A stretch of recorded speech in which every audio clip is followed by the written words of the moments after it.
Good morning. My name is Pedro Alonso. I work for the Spanish news agency EFE. I speak to European businessmen based in Kenya very often, and all of them tell me, of the records, of course, that one of the issues they come across in Kenya at some point is corruption. I would like to ask you, how can that problem be addressed or tackled in order to make it easier to do business in Kenya? Thank you. This is indeed something that is a key concern to us as well. It is part of creating a conducive business and investment environment. And just this morning, I read in the newspapers, one of you wrote this, that in the Transparency International Index, Kenya improved 2 points. Now, yes, it improved 2 points, but that is a very modest increase in, so I would say Kenya could be much more ambitious. But at least it didn't fall back. And it's in the middle in terms of worst offenders, and I think I didn't bring the article I wanted, but I left it in the car. Seychelles is #1 in terms of African countries and countries in the region in the fight against corruption. And Kenya is more or less in the middle.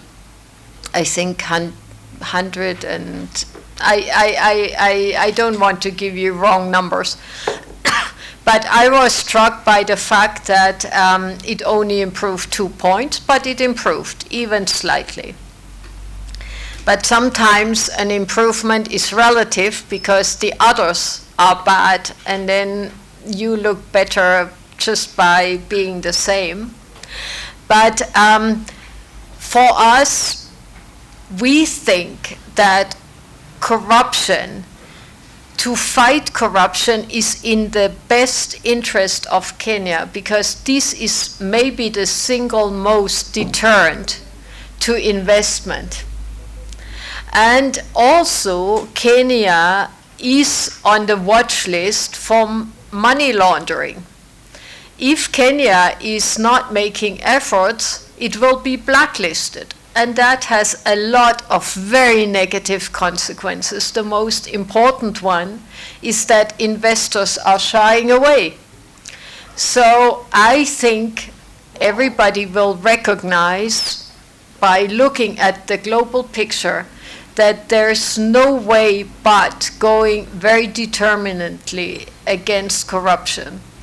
But we believe that the best way to fight corruption is to strengthen the systems, to make the systems watertight. And corruption is a problem worldwide. It's a problem in Europe, everywhere. But the key is that the percentage. So if you have widespread corruption or individual cases of corruption, makes all the difference. So we need to support the systems so they can prevent corruption. One thing is that what was found in international studies is the single most important source for corruption is procurement, public procurement. So if you make public procurement watertight and completely transparent, you have already won a great battle. But of course, there's not one single measure that can prevent that. But also, the businesses have taken the initiative to say no to corruption, that even if they have to forego a business deal, they will say no if that is involving having to pay under the table. So it goes both ways.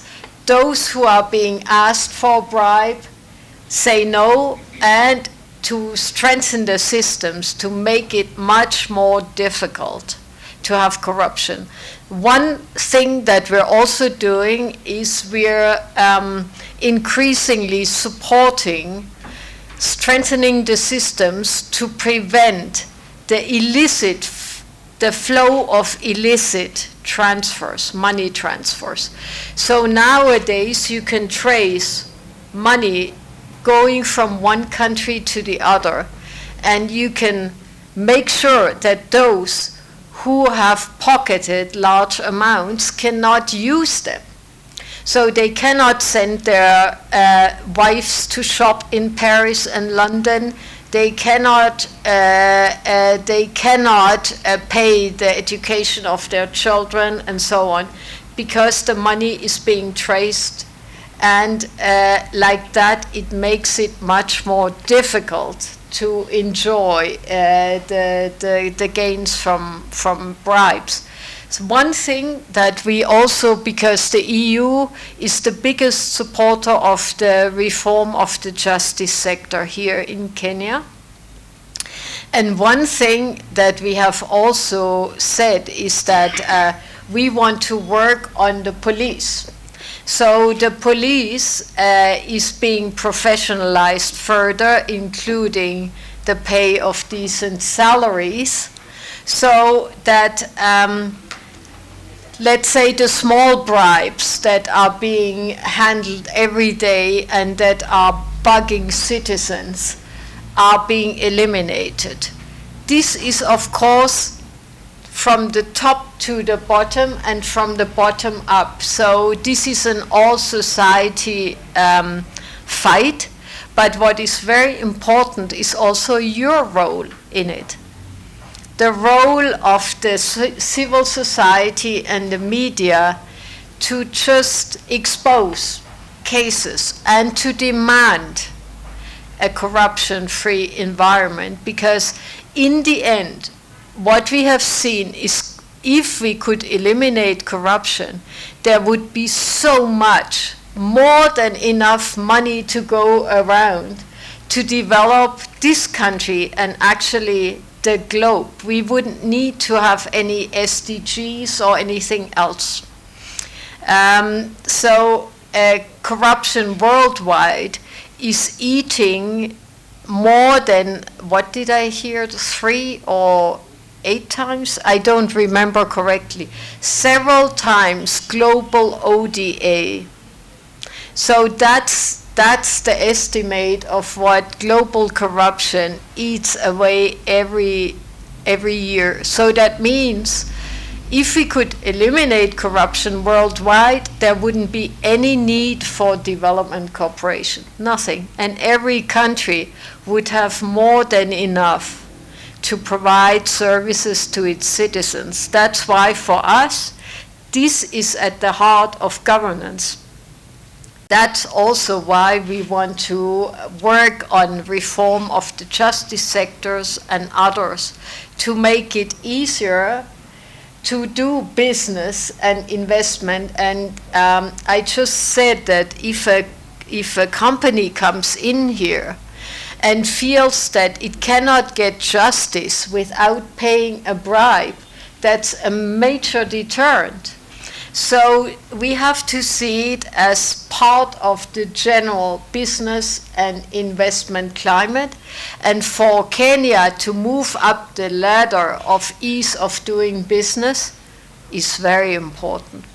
Thank you.